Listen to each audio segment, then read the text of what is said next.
एक लड़का, रात 1 बजे, 24x7 लाइब्रेरी और वो जो दिखा। भाग 1:24 गुना 7 लाइब्रेरी में रात 1 बजे, रात के 1:07 हो रहे थे। 24x7 लाइब्रेरी के अंदर दीवार पर लगी डिजिटल घड़ी की बीप की आवाज उस सन्नाटे में किसी दिल की धड़कन जैसी लग रही थी। पूरा हॉल लगभग खाली था, बस 4 लोग। एक कोने में सोता हुआ गार्ड, दूसरे कोने में एक लड़की जो हेडफोन लगाकर नोट्स बना रही थी, बीच की टेबल पर 2 लड़के और उनमें से एक था आर्यन उम्र करीब 19 साल, चेहरे पर थकान, आंखों के नीचे हल्के काले घेरे और सामने खुली हुई सीए की मोटी किताब। उसकी परीक्षा पास आ रही थी। घर में शांति नहीं मिलती थी, इसलिए उसने पिछले 3 महीने से रात में 24x7 लाइब्रेरी आना शुरू कर दिया था। पहले सब नॉर्मल था, लेकिन आज की रात कुछ अलग थी। अजीब सन्नाटा। आर्यन ने पेज पलटा। फरफर आवाज कुछ ज्यादा ही तेज लगी। उसने चारों तरफ देखा। पूरी लाइब्रेरी में एक अजीब सा सन्नाटा था, ऐसा सन्नाटा जो कानों में चुभने लगे। एक्ट चल रहा था, फिर भी ठंड कुछ ज्यादा ही लग रही थी। आर्यन ने मोबाइल देखा। नेटवर्क फुल था, लेकिन इंटरनेट अपने आप स्लो हो गया था। उसने सोचा शायद रात ज्यादा हो गई है। वो फिर पढ़ने लगा। पहली अजीब हरकत तभी टक टक टक किसी के नाखून टेबल पर रगड़ने जैसी आवाज आई। आर्यन ने सिर उठाया। सामने वाली कुर्सी खाली थी। उसने इधर उधर देखा, कोई नहीं। गार्ड अभी भी कुर्सी पर झुका सो रहा था। लड़की ने हेडफोन उतारे ही नहीं थे। भ्रम होगा, आर्यन ने खुद को समझाया। लेकिन तभी उसकी कुर्सी के नीचे से ठंडी हवा का झोंका गुजरा, जैसे किसी ने उसके पैरों को छू लिया हो। आर्यन के रोंगटे खड़े हो गए। लाइब्रेरी का नियम आर्यन को याद आया। लाइब्रेरी ज्वाइन करते वक्त काउंटर वाली मैडम ने हंसते हुए कहा था, रात 12 के बाद अगर कुछ अजीब लगे, पीछे मुड़कर मत देखना। तब सब हंसे थे। अब आर्यन की रीढ़ में ठंड दौड़ गई। घुंघरुओं की आवाज, रात 1:21। अचानक छन छन छन, जैसे किसी के पैरों में घुंघरू बंधे हों। आर्यन का दिल तेज धड़कने लगा। ये लाइब्रेरी थी, यहाँ कोई घुंघरू क्यों पहनेगा? आवाज धीरे धीरे उसकी टेबल की तरफ आ रही थी। छन छन छन। आर्यन ने निगल लिया। उसने सामने देखा, अब भी कोई नहीं। लेकिन तभी टेबल पर रखा उसका पेन अपने आप लुढ़क कर गिर गया। टक। आर्यन झटके से खड़ा हो गया। आईना। लाइब्रेरी के कोने में एक छोटा सा वॉश एरिया था। वहां एक लंबा सा शीशा लगा था। आर्यन को लगा कोई उसे देख रहा है। वो धीरे धीरे शीशे की तरफ बढ़ा। शीशे में पहले सिर्फ उसकी परछाई दिखी, फिर परछाई के पीछे एक और चेहरा उभरा। वो चेहरा सफेद चेहरा, असामान्य रूप से लंबी आंखें और होठों पर जमी हुई एक टेढ़ी मुस्कान। आर्यन चीखने ही वाला था, लेकिन आवाज उसके गले में ही अटक गई। शीशे में जो दिख रहा था वो सीधे उसे देख रहा था। धीरे धीरे वो चेहरा शीशे से बाहर आने लगा। डायन। उसके बाल घुटनों तक लटक रहे थे, पैर जमीन को छू ही नहीं रहे थे, और उसकी आवाज, रात 1 बजे पढ़ाई। बहुत शौक है ना तुझे यहाँ आने का? आर्यन पीछे हटने लगा। उसका पैर फिसला, वो जमीन पर गिर पड़ा। जब उसने सिर उठाया तो पूरी लाइब्रेरी खाली थी। गार्ड नहीं, लड़की नहीं, कोई नहीं, बस वो और सामने खड़ी डायन। अंत नहीं, शुरुआत। डायन ने धीरे से कहा, ये लाइब्रेरी 24x7 नहीं है। यहाँ कुछ लोग हमेशा के लिए पढ़ते हैं। उसकी आंखें अचानक लाल हो गई। लाइट्स एक एक करके बंद होने लगी और आर्यन की चीख अंधेरे में डूब गई। आर्यन की आंख खुली। उसका सिर जमीन से टकराने के कारण घूम रहा था। कान में अब भी वही आवाज गूंज रही थी, ये लाइब्रेरी 24x7 नहीं है। उसने हड़बड़ाकर चारों तरफ देखा। लाइट्स जल रही थी, टेबलें अपनी जगह पर थी। गार्ड फिर से अपनी कुर्सी पर ऊँघ रहा था। वही लड़की अब भी नोट्स बना रही थी। सब कुछ नॉर्मल। आर्यन ने अपने आप से कहा, सपना रहा होगा। हाँ, बस सपना। लेकिन तभी उसने अपने हाथ देखे। उसकी हथेली पर काले नाखूनों के निशान साफ दिखाई दे रहे थे। उसका शरीर ठंड से कांपने लगा। गार्ड से सवाल। आर्यन लड़खड़ाते कदमों से गार्ड के पास गया। भैया। उसकी आवाज कांप रही थी। गार्ड ने आंख खोली। क्या हुआ बेटा, डर गया क्या? आर्यन ने धीरे से पूछा। ये लाइब्रेरी रात में कुछ अजीब नहीं होता? गार्ड की हंसी अचानक रुक गई। उसने चारों तरफ देखा, फिर धीमी आवाज में बोला, तूने कुछ देखा क्या? आर्यन का दिल जोर से धड़कने लगा। 25 साल पुरानी घटना। गार्ड ने कुर्सी से उठते हुए कहा, आओ बाहर चलते हैं। लाइब्रेरी के बाहर पीली सी स्ट्रीट लाइट जल रही थी। गार्ड ने सिगरेट सुलगाई।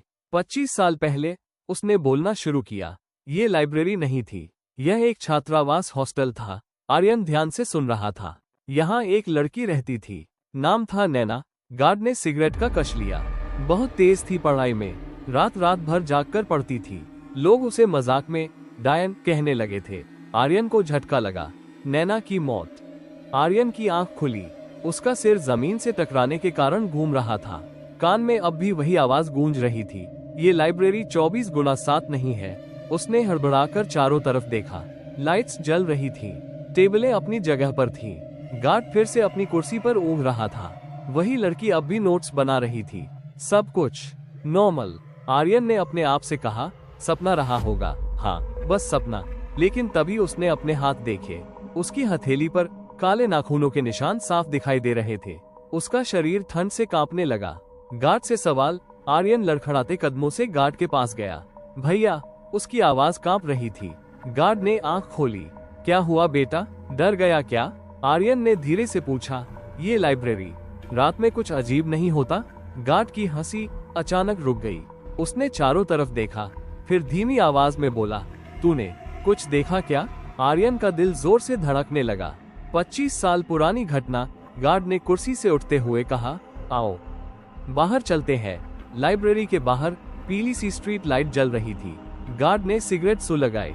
25 साल पहले उसने बोलना शुरू किया। ये लाइब्रेरी नहीं थी, यह एक छात्रावास हॉस्टल था। आर्यन ध्यान से सुन रहा था। यहाँ एक लड़की रहती थी, नाम था नैना। गार्ड ने सिगरेट का कश लिया। बहुत तेज थी पढ़ाई में, रात रात भर जागकर पढ़ती थी। लोग उसे मजाक में डायन कहने लगे थे। आर्यन को झटका लगा।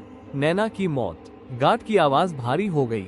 एक रात करीब 1 बजे आर्यन का दिल बैठ गया। हॉस्टल में आग लग गई, बाकी सब बच गए, लेकिन नैना।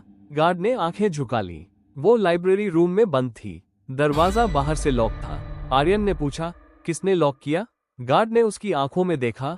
आज तक पता नहीं चला। रात 1 बजे का समय। गार्ड ने आगे कहा, उसकी लाश किताबों के बीच मिली। आंखें खुली थीं और चेहरा ऐसा लग रहा था जैसे वो किसी को देख रही हो। आर्यन के कानों में घुंघरुओं की आवाज फिर से गूंजने लगी। गार्ड बोला, तभी से रात 1 बजे के बाद यहाँ पढ़ने वाले या तो बेहोश हो जाते हैं या फिर दोबारा नहीं आते। लाइब्रेरी का नियम नंबर 3। आर्यन को याद आया, वो बोर्ड जो उसने कभी ध्यान से नहीं पढ़ा था। गार्ड ने वही शब्द दोहराए, रात 12:45 के बाद आईने में मत देखना। अगर घूंघरू सुनाई दे तो कुर्सी से मत उठना। रात 1 बजे अगर कोई तुम्हारा नाम ले, जवाब मत देना। आर्यन के मुंह से बस एक शब्द निकला, उसने मेरा नाम लिया था। गार्ड का चेहरा सफेद पड़ गया। लाइब्रेरी के अंदर फिर से अचानक छन छन घुंघरुओं की आवाज फिर से आने लगी, इस बार बिल्कुल पास से। गार्ड ने फुसफुसाकर कहा, भाग अभी। लेकिन तभी लाइब्रेरी के अंदर की सारी लाइट्स एक साथ बंद हो गईं। अंधेरा, पूरा काला अंधेरा। और उसी अंधेरे में एक जानी पहचानी आवाज, आर्यन वापस आओ, पढ़ाई अधूरी है। दरवाजा बंद। आर्यन और गार्ड लाइब्रेरी के दरवाजे की तरफ भागे। गार्ड ने हैंडल घुमाया, लॉक। अंदर से घुंघरुओं की आवाज अब उनके पीछे थी। धीरे, बहुत धीरे, छन छन छन। और फिर एक ठंडी सांस आर्यन की गर्दन पर। तुम सब मुझे छोड़कर चले गए थे। लाइब्रेरी के अंदर पूरा अंधेरा था। ना ऐक की आवाज, ना घड़ी की बीप, ना किसी के कदम, बस छन छन छन घुंघरुओं की आवाज। आर्यन की सांसें तेज थीं। गार्ड का हाथ उसके हाथ में कांप रहा था। आंखें बंद रख। गार्ड ने फुसफुसाकर कहा, कुछ भी हो जाए पीछे मत देखना। लेकिन डर की सबसे बड़ी सजा यही होती है, इंसान वही देखता है जो उसे नहीं देखना चाहिए। डिजिटल घड़ी। अचानक अंधेरे में डिजिटल घड़ी जल उठी। लाल रंग में चमकते नंबर। रात के 2:59। गार्ड की आवाज कांप गई, बस 1 मिनट। आर्यन ने पूछा, 1 मिनट किसका? गार्ड ने जवाब नहीं दिया। घड़ी बदली, रात के 3 बजे। और उसी पल लाइब्रेरी का फर्श जोर से कांप उठा। 3 बजे का नियम। गार्ड घुटनों के बल बैठ गया। हे भगवान, उसकी आंखों से आंसू निकल आए। आर्यन चिल्लाया, बताओ 3 बजे क्या होता है? गार्ड ने सिर उठाया। उसकी आंखों में डर नहीं, पछतावा था। रात 3 बजे नैना किसी एक को अपने साथ पढ़ने के लिए चुनती है। आर्यन का शरीर सुन्न पड़ गया। कुर्सियों की आवाज अचानक खड़खड़ खड़खड़। लाइब्रेरी की कुर्सियां अपने आप खिसकने लगी। एक एक करके सारी कुर्सियां बीच में गोल घेरा बनाने लगी। बीच में एक खाली कुर्सी, उस कुर्सी के ऊपर धीरे धीरे काले बाल गिरने लगे। नैना का पूरा रूप हवा में ठंड बढ़ गई। बालों के पीछे से एक चेहरा उभरा, जला हुआ, छाला पड़ा हुआ, आंखें पूरी तरह काली। उसके पैरों में घुंघरू थे, लेकिन उसके पैर जमीन को छू नहीं रहे थे। आज कौन पढ़ेगा मेरे साथ? उसकी आवाज सीधे दिमाग के अंदर गूंज रही थी। गार्ड का सच। गार्ड अचानक खड़ा हो गया। बस करो, वो चिल्लाया। मैंने गलती की थी, लेकिन इसे छोड़ दो। आर्यन चौंक गया। तुमने क्या किया? गार्ड की आवाज टूट गई। उस रात हॉस्टल में आग लगी नहीं थी। आर्यन की धड़कन रुक गई। हमने लगाई थी बलि, गार्ड बोलता रहा। नैना को ऊपर से आदेश था, रात में पढ़ना मना था। मैंने ही दरवाजा लॉक किया था। मुझे लगा वो मर जाएगी तो सब खत्म हो जाएगा, उसने रोते हुए कहा। लेकिन वो यहीं रह गई। नैना मुस्कुराई। उसकी मुस्कान में दर्द नहीं था, सजा थी, चुनाव। नैना ने उंगली उठाई आर्यन की तरफ। इसे नहीं, इसे पढ़ना है। गार्ड चीख पड़ा। नहीं, मैं रहूंगा। नैना रुकी। पहली बार उसकी आंखों में कुछ बदला। घड़ी फिर चली।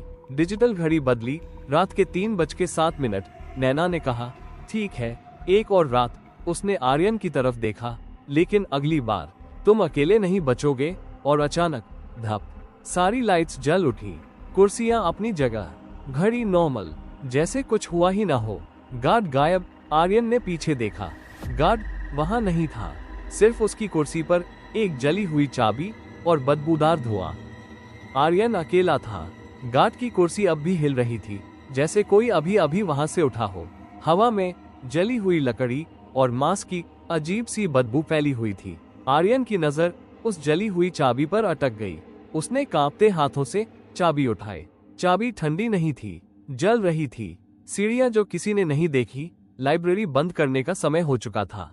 बाकी लोग निकल चुके थे, लेकिन आर्यन के लिए दरवाजा अब भी लॉक था।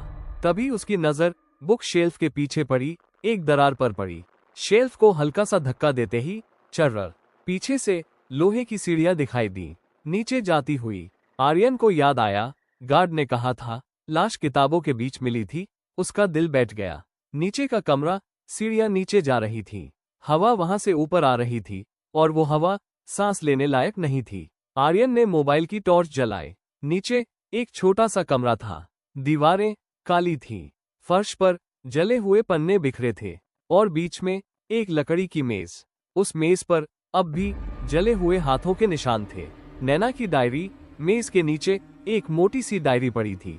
कवर जला हुआ था, लेकिन नाम साफ लिखा था, नैना। आर्यन ने डायरी खोली। पन्ने कांप रहे। डायरी, आखिरी एंट्री। आज फिर मुझे रोका गया। कहा गया, रात में पढ़ना पाप है, लेकिन मुझे पढ़ना है। मुझे जीना है। अगर मैं मरी तो ये जगह किसी को चैन से पढ़ने नहीं देगी। आर्यन के हाथ कांप गए। नैना की आवाज पीछे से, एक जानी पहचानी आवाज। तुमने मेरी बातें पढ़ ली? आर्यन मुड़ा। नैना सीढ़ियों के पास खड़ी थी, लेकिन इस बार वो पूरी तरह डायन नहीं लग रही थी। उसका चेहरा आधा जला हुआ था, आधा बिल्कुल इंसानी। उसकी आंखों में नफरत नहीं थी, थकान थी, सच जो कभी नहीं बताया गया। नैना ने कहा, मुझे डायन कहा गया क्योंकि मैं रात में पढ़ती थी। मुझे मारा गया क्योंकि मैं सवाल पूछती थी। उसकी आवाज कांप रही थी। मैं बदला नहीं चाहती थी, मैं बस पढ़ना चाहती थी। आर्यन की आंखों से आंसू निकल आए। शाप कैसे टूटा? नैना ने डायरी की तरफ देखा। जब तक कोई मेरी कहानी पढ़ेगा नहीं, मैं यहीं फंसी रहूंगी। रात 3 बजे जो चुना जाता है वो बलि नहीं होता, वो गवाह होता है। आर्यन ने सिर उठाया। तो गार्ड? नैना की आवाज भारी हो गई। वो दोषी था, उसे जाना ही था। अधूरी शांति। नैना ने पीछे हटते हुए कहा, अब जा, अगली रात यहाँ मत आना। कमरा हिलने लगा। दीवारों से राख गिरने लगी। नैना की आकृति धीरे धीरे धुएं में बदलने लगी। ऊपर वापसी। आर्यन सीढ़ियां चढ़कर ऊपर आया। लाइब्रेरी वैसी ही थी, साफ, शांत, जैसे कुछ हुआ ही ना हो। बस एक चीज बदली थी। डिजिटल बोर्ड पर लिखा था 24x7 लाइब्रेरी, रात 1 बजे के बाद बंद। 3 दिन बीत गए। आर्यन ने लाइब्रेरी जाना बंद कर दिया था। किताबें घर पर थी, लेकिन पढ़ाई नहीं हो पा रही थी। हर रात ठीक रात के 1:07 पर उसकी नींद टूट जाती और कानों में वही आवाज, छन छन घोघरू। डायरी का आखिरी पन्ना। चौथी रात आर्यन ने नैना की डायरी फिर खोली। इस बार एक नया पन्ना था जो पहले नहीं था। अगर कोई यह पढ़ रहा है तो इसका मतलब मैं अब भी फंसी हूँ। सच जानना काफी नहीं होता, सच को बाहर लाना पड़ता है। आखिरी रात, आखिरी गवाह। आर्यन का दिल बैठ गया। डायरी के नीचे एक पता लिखा था, लाइब्रेरी। रात 3 बजे वापसी। आर्यन जानता था अगर वो नहीं गया तो ये सब कभी खत्म नहीं होगा। रात के 2:40 वो लाइब्रेरी के बाहर खड़ा था। दरवाजा अपने आप खुल गया। अंदर सारी लाइट्स बंद थी, सिर्फ डिजिटल घड़ी जल रही थी। रात के 2:58। 3 बजे का आखिरी नियम। घड़ी बदली। रात के 3 बजे। और इस बार कोई भूकंप नहीं, कोई चीख नहीं, बस एक आवाज, तैयार हो। नैना सामने थी, लेकिन अब वो डरावनी नहीं लग रही थी, वो थकी हुई थी। सच का खुलासा। नैना ने कहा, मेरी मौत हादसा नहीं थी, लेकिन सजा सिर्फ गार्ड को देना काफी नहीं था। जो लोग चुप रहे, जो जानते थे, वो सब बराबर के दोषी थे। आर्यन ने समझ लिया, ये लाइब्रेरी कभी पढ़ने की जगह नहीं थी, ये दबा दिए गए सचों की कब्र थी। आखिरी गवाही। नैना ने आर्यन को एक पुराना रजिस्टर दिया, नामों से भरा हुआ। स्टाफ, मैनेजमेंट, प्रोफेसर, ये सब जानते थे। नैना ने कहा, और चुप रहे। अगर तुम ये बाहर ले गए तो मैं मुक्त हो जाऊंगी। आर्यन की सांस रुक गई। और अगर नहीं ले गया? नैना की आंखें काली हो गईं, तो अगला गवाह हमेशा के लिए यही रहेगा। सुबह 6 बजे लाइब्रेरी खुली, लेकिन अंदर कुछ बदल चुका था। दीवारों पर जले निशान उभर आए थे, कुर्सियों पर नाम खुदे हुए थे, और मेन डेस्क पर वो रजिस्टर रखा था। खबर। 1 हफ्ते बाद। News headline. 24x7 लाइब्रेरी में 25 साल पुराना मामला फिर खुला, कई अधिकारी गिरफ्तार, लाइब्रेरी सील कर दी गई। अंत या मुक्ति। उस रात आर्यन पहली बार 1 बजे के बाद शांत सो पाया। कोई घोघरू नहीं, कोई आवाज नहीं। लेकिन 1 महीने बाद शहर में नई लाइब्रेरी खुली। बोर्ड पर लिखा था, स्टडी जोन ओपन 24x7, और नीचे छोटे अक्षरों में, रात 1 बजे के बाद आईने में मत देखना। आर्यन रुका। उसे लगा किसी ने उसके कान में फुसफुसाया, कुछ कहानियां कभी खत्म नहीं होती, कहानी समाप्त। ऐसे ही वीडियो देखने के लिए हमारे चैनल हॉरर स्टोरीज चैनल को सब्सक्राइब करें और बेल आइकॉन घंटी का निशान दबाएं।